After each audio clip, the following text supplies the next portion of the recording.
Manx Radio's Countryside is brought to you by NFU Mutual. Hello and welcome to the new series of Countryside here on Manx Radio. I'm Simon Clark. And I'm Kirree. This week we take a look back at a very successful Southern District Agricultural Show. And I went along to see a packed entry and a packed audience as well to witness all the produce on display at the Sulby Horticultural Society annual show. Well, firstly, Kirree, welcome back. It's been a few weeks since we've been on Countryside, but it's been a bizarre one with the weather, hasn't it? We've had the hot spell and now the wet spell, just as some of them are trying to get a start in the harvest. This is it. It's been a bumpy year, hasn't it? The drying came and the grass didn't grow. Some of the winter brassicas and new seeds were put in and they just stalled. They didn't get going at all. But here we are, full of rain now, right where we want to be harvesting, and like the agricultural shows getting underway. The Southern did escape the rain, but it's not looking so good for the rest of August, apparently. No. In next week's programme, we'll be hearing from Bob Cooley, one of the people I spoke at the Southern show. But firstly, you were in the ring for the Supreme Champion. We were indeed, and what a great day it was. I caught up with Tom Kane, the winner of the Supreme Overall Award, and a very happy Tom at that. Yeah, it's brilliant. It's been a few years waiting now. Been in a bit of a drought with them, but yeah, it's good. That'll be the last time Molly comes to, she'll go to the Royal in a couple of weeks, but this will be her last time coming out. She's getting on a bit now, so we've got a couple of younger cows at home. Hopefully we'll fill her boots, but yeah, this is the best calf she's had on her.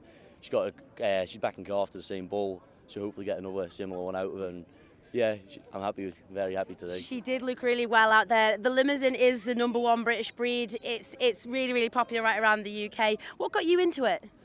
Well, yeah, I was just away at agriculture shows. I was away at the Welsh a few days ago, and just seeing the Limmies, they've always turned out the best, and just the size and shape of them, and the breed characteristics they got. They're easy calving, and people want to buy them, and that's what you need. You need a business that you can sell the cattle. It's no use having big hard calving things that no one wants to buy. So the Limmies have just sort of got a bit of everything really, and they're just a nice cow at the end of the day. Yeah. Nice temperament. Now they used to be a bit flighty, but yeah, they're coming round and. Yeah, it seems to be good. And the calf that she had foot today is only a youngster, a good future ahead of her by the look of her. Yeah, she's only 4 months old. She'll hopefully grow into her mother's boots, if not better. I think she's actually a really good calf. She's sided by a bull that's bred a heifer at £250,000, the bull at £180,000. So who knows, this could be the next best thing. I doubt that, but hopefully get a few more like her. But that's it, isn't it? It's that you've got the hunger as a young person, a young farmer, you're mad keen to follow on. It takes an awful lot of effort to get out here in that show ring. What goes on at home? Yeah, it's a lot of work. We sort of took a bit more of a laid-back approach this year, really. We had them out the field running around. We normally got them in the shed about 2 months before the show, sort of get a bit of condition on them, but there was nice grass around at home, so we just left them out. And the grass, we fed them a little bit coming up to the show, but I wasn't too happy with her coat, actually, on her. The coat was a bit fine, and I was a bit worried about that, but she brushed up okay. Not as good as I would have liked her, but she was all right. Yeah, but you are a perfectionist. Yeah, I know my dad disagrees, but yeah, he thinks they're okay. That said, it's that attention to detail, Tom. You've had to come through classes to get into the main ring today. It's not easy. Yeah, well, the turnout was a bit poor today in the classes. It was okay in the main ring. By the time you get up against the other breeds, but in the Limousin section today, they were struggling for numbers. But hopefully in a couple of weeks at the Royal, there'll be a few more turning out. And it's just a shame, really, because the last few years the numbers have been building up, and suddenly they just drop off. Yeah. I don't know. That's showing for you. It happens in all breeds, I think. But a nice final lineup there, Ian Parsons had. Yeah, Ian didn't mess around at all. He was straight to it, which is what we needed, because we pulled down as soon as he tapped it on. But yeah, he did a good job and rattled through it well. Some celebrations tonight, Tom? Oh, definitely. We've already started. That was Tom Kane talking about his winner of the Southern District Agricultural Show, the Limousin Cow and Calf, taking the Supreme Award. I also caught up with the Kermodes as they were leaving the ring, who stood reserve champion to Tom Kane, Caesar and Thomas. Well, congratulations, Tom and Caesar Kermode, with your short wool champion and first reserve here, Supreme Champion at Orrisdale. Thank you very much. We're absolutely delighted to have achieved this today. It's been a lot of hard work behind the scenes getting them ready for the show. There's a lot of stiff competition in the sheep section now. And I do believe it was an English judge in the sheep section this year as well. Yes, he came all the way across from the UK, and he was best pleased with what we had on offer here on the island. the Manx farmers do very well. They produce some excellent stock, and they were a great credit to everyone that showed today, to be fair. And the breed you have here, the Charolais, it's not the most common breed that we see in the main show ring. What's the difference between them and the other short wool breeds? No, they're gaining popularity now in the UK across, and they've got a lot of carcass qualities about them that a lot of the commercial farmers go for. The Texel were the mainstay for a lot of commercial farmers, and now they're slowly moving over towards the Charolais due to their sheer size and volume. So yeah, long may it continue. And they're out there with stiff competition, the Limousin, the dairy cattle, and Ian Parsons, a good judge for the day. Yes, he did an excellent job. I don't envy his job at all. He did a cracking job, and the winner was a very worthy winner. Very well turned out. An absolute credit to the Kane family. There we are. That was Thomas Kermode talking about his short wool champion and overall reserve supreme champion. And on the way out the gate, I caught up with the president for this year, Sarah Comish. So, Sarah Comish, the show is done for another year. I bet you're quite relieved. Kind of. You never quite get your head around how much work goes into it. You'll understand it being here. You know, I always think it's quite remarkable what people do to put the show together and then to take it all down again. None of them get paid. I mean, obviously you've got a paid secretary, but apart from that, everyone volunteers to do it, and they've put in an enormous amount of hours to do that. So, yeah, I think it's quite incredible what everyone does, really. It really is. But you're talking about the committee and all of the team, the volunteers. You had quite an important role this year, the president of the show. Well, I've always said the secretary and the supervisors have the most important role because it's their job to get everything set out and ready to go. So really, the president's a sort of official figurehead. But I do have the privilege of choosing the supreme judge. And I quite enjoyed the run-up to the show where everybody spent a lot of time trying to squeeze out of me who the judge was going to be. And how did you go about picking your choice in Ian Parsons?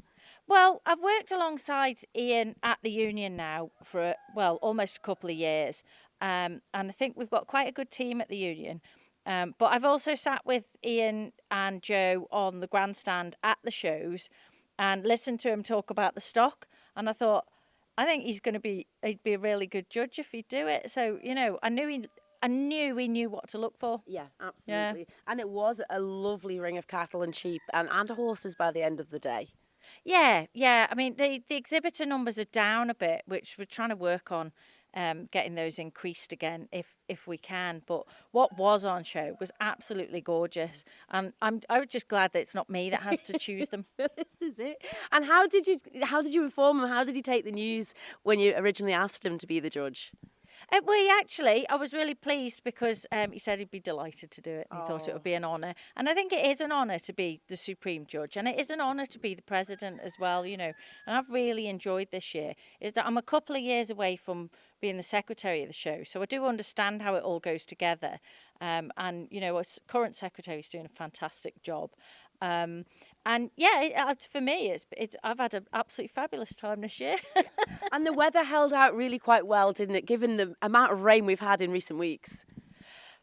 Yeah, very lucky. Very, very lucky. It could have gone any which way this year. The weekend before was horrendous, and then we had another wet spell. You all know about these fields. They've held together incredibly well, but it's been very touch and go, and it has affected how we've got stuff on the field and off the field as well. Yeah, but I think the new layout, I think it was comfortable for everybody to get around. I think that was a really good idea. Yeah, it seems to have been a big hit with everyone, that. Just moving things around a bit, making it a little bit easier to access some areas. And it just, for this year, maybe it's the weather, maybe it's the new layout, kids go free, bring your dogs, all of that, it really helps because I think we're really busy this year. Yeah. I haven't got the official numbers, but I do feel like we had a really good year this year. I'm very delighted Sarah Comish there talking about her role as a president and picking the supreme judge for the day. Yeah, it's really nice, wasn't it? Hearing it all on the radio this year for me, because obviously I couldn't get there. So well done to you, firstly, for you and, of course, the judge on the day. Yeah, Ian Parsons Yeah. doing a sterling job. Yes, and he must have looked. He's a good weather forecaster because he must have looked at the skies and went, "Whew, better get this done quick," because as soon as it was announced, there was a downpour. It was a massive downpour. We all got absolutely drenched. But the sun did come out again for the evening. Lots of people sitting around just watching the world go by, having a beer at the end of the day. It's a great day out, the show day, isn't it? Indeed it is.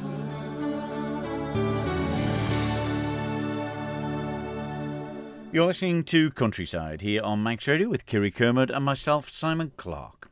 Well, the weather didn't stop proceedings at the Sulby Horticultural Show on Saturday. I popped along to speak to the secretary of the show, also the special guest who opened the event, but firstly to the big award winner on the day, David Renshaw. Many congratulations, first of all. Thank you. And tell us a little bit about your exhibit that's in here today. It's in the craft section, is that right? Yes, it's a wood carving of kingfisher with it's just caught a fish. Yeah. So in flight as well. So that's all. It's made out of sycamore. It's carved from sycamore wood, local wood. So that's about it, really. And how long is it? Yeah, but that's about it, really. I don't think by the look of it, it took 2 minutes to make. No, it's you don't keep track of time when you're carving wood. You know, I don't anyway. It's just sometimes you work on 2 or 3 articles at a time, so you can't keep track on the hours that you work on any one thing. You know, so it's like just a labour of love, really. You know, something you do, something you really enjoy. I enjoy doing it. Is that sort of from your background, working with wood? Not really, no. I've always been quite creative. Started on the wood in about 1970-ish, I think. 1980, sorry. But before that, I used to like creating stuff anyway, you know, clay and plaster, just the normal sculpture stuff, you know. But yeah, I just really enjoy it. You know. But where do you've been at the top of the awards before, though, David? Have you? 1 or 2 things I've won. I do it mostly for enjoyment. You know, some people do it to sell. I don't sell much of my stuff, so I just do it for the enjoyment to get out of it, and it's a good therapy as well. You know, it's very therapeutic, I find. And it must be satisfying, even if you're not carving them in the realm of selling them. It must be quite satisfying to see people walking around the community hall here, going, "Wow, that's very impressive." Yeah, you get a great buzz out of that. You know, it's really nice. Especially sometimes when I like to put a message in the stuff as well. Sometimes, you know, that's even more enjoyable when people get the message that you're trying to put over. You know, it's yeah. And do you sort of do it with a photograph in front of you to start with, to get an idea of how you're going to do it, or is it just you see a picture and it's sort of engrossed in the brain? Yeah, you just get a thought. So some thought comes into your head, and you think, I want to do that, and you just carry on from there. You know, look for a piece of wood suitable, or whatever material you're using. You know. Yeah. Well, it's very impressive, so many congratulations. Thanks very much. That's brilliant, thank you.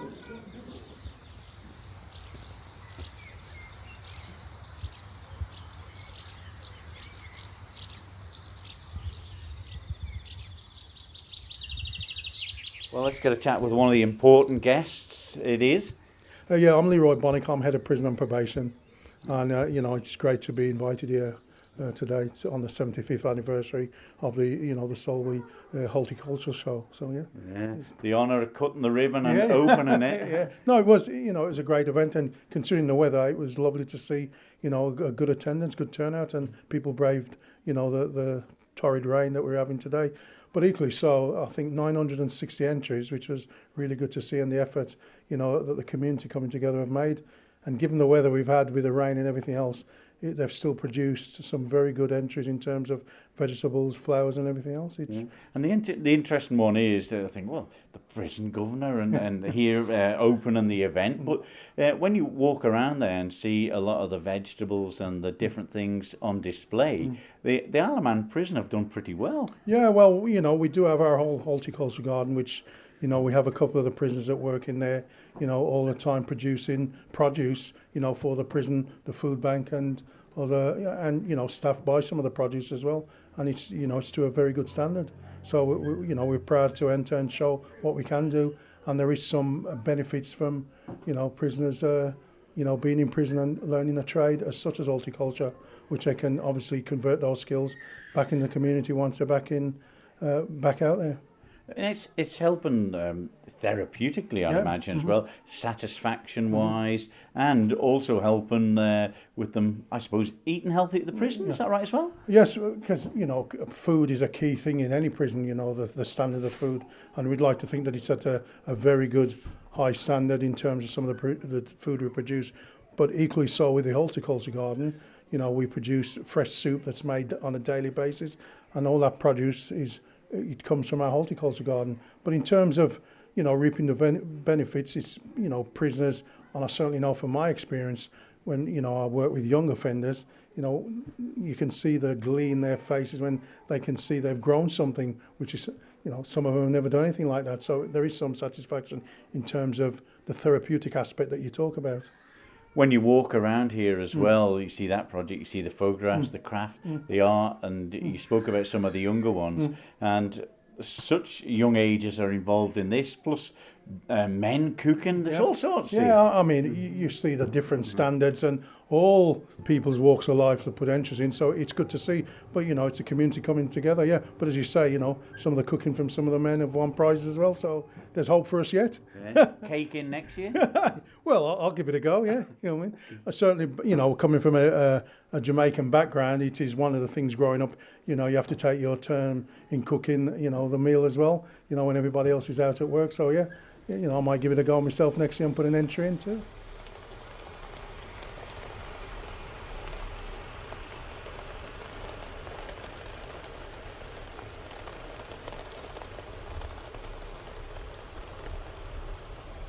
Well, a chat with the Sulby Horticultural Show Secretary, Kirsty Martin. Another success. Gosh, what a number of entries this year again. I know. Hello again, Simon. 960, well, 958, so 960 for all intents and purposes. Yeah, very impressed. Didn't know we were going to get anywhere near that much. Probably about Tuesday evening, I think we're at about 500. So it's amazing a few days how quickly those numbers went up, and I'm delighted. Really, really pleased. And the nice thing is when you walk around, we say it every year, there's stuff around, there's vegetables there, the flowers, a wonderful big purple flower. I've no idea what type it was there. Beautiful orchids. Yeah, one of our committee members is an avid orchid grower, Pam, and the exhibits that she's brought in this year are absolutely stunning. Yeah, and the champion who's come away with the big award, the beautiful carvings, and you've been lucky enough over the years to, you know, the late Ron Crowe and every people like that with their lovely carvings that they've made from handcrafted stuff.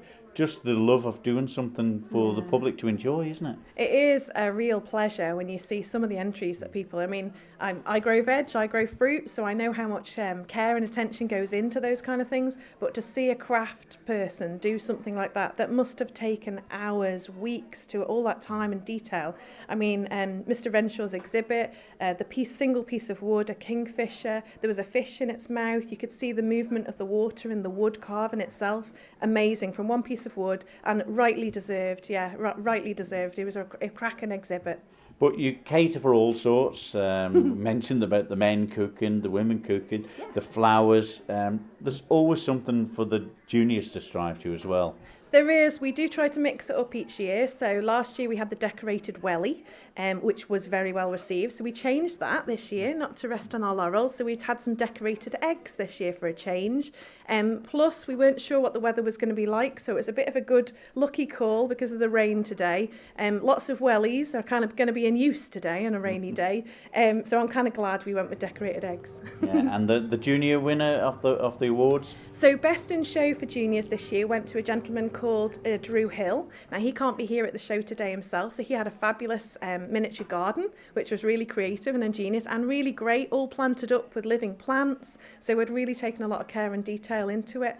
And a number of other good awards in terms of the children's crafts. We had brand new exhibitor, for example, in our under fours. So Florence Anderson, she's done really well, first time exhibitor, and she's won her little section.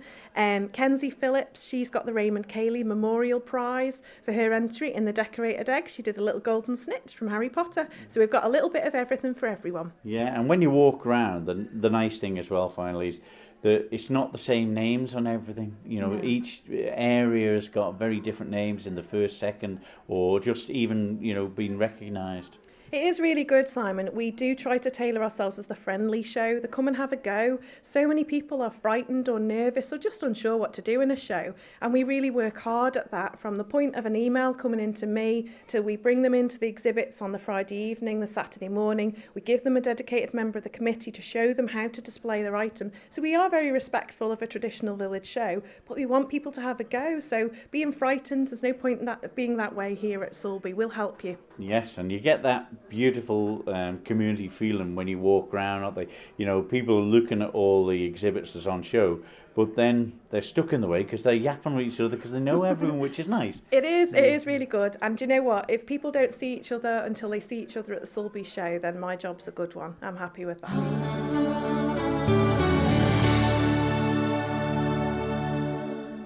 Kirsty Martin, the Secretary of the Sulby Horticultural Society show. Before that, from the Isle of Man prison, the Governor, Leroy Bonnick. And earlier, the winner of the Supreme Award of the show for this year, David Renshaw, with his wonderful carving of the kingfisher. Wow. Did you have any entries in? The wife did. She had some honey in and some photographs, so she got a second place. So she was fairly delighted with that. All that stinging was worth it. So much work goes into collecting the honey and keeping bees just generally. Yeah, 950 odd entries, I think it was, or something like that. Isn't that brilliant? It was brilliant, and great load of people there, from young and old, and some new exhibitors as well, which is always encouraging. For years, I suppose, the same people have entered. And it's great to see, the work being put to use at the Isle of Man prisons there, with the governor coming in and opening it and chatting to us about it. It was great. It is really nice. Those traditional events are so great for all of the community. And at the Southern District Agricultural Show in the arts and crafts there, it's great to see the primary school children bringing in all of their collages and just wonderful wares, jams, scones. I don't know, I think they're absolutely brilliant for the Isle of Man. Well, I'm going home now to make some toast with some honey and scone and jam on it after that one. That's it for this week's Countryside. Don't forget, if you've got anything for the programme, send an email to countryside@manxradio.com. Or if you've missed the programme or want to hear it in full, you can download the podcast from Manx Radio's website, and you can go to the Listen Again features or just type in Countryside. You'll find all the previous episodes of it as well. That's it for this week's programme, though. We'll be back next Tuesday at 6 o'clock. So until then, from me, Simon Clark. And me, Kirree Kermit. We'll see you next week. Bye-bye. Bye-bye.